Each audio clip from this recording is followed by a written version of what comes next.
Setelah memeriksa 107 saksi, penyidik Kejaksaan Tinggi Sumatera Selatan menetapkan 6 orang sebagai tersangka dugaan korupsi kredit macet di salah satu bank. Mereka adalah WS, Direktur PT BSS sejak 2016 sekaligus Direktur PT SAL.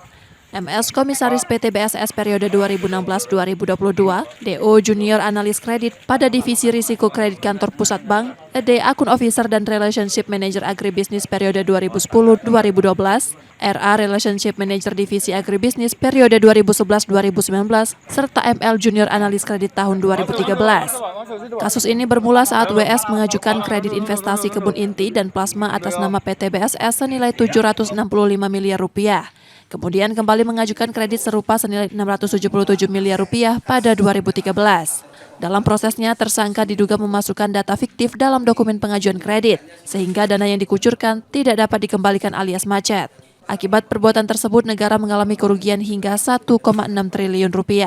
Estimasi kerugian terhadap perkara ini sudah ada perhitungan kerugian negaranya, kurang lebih Rp1.689 miliar 477 juta 492 rupiah 983 rupiah, ini estimasinya.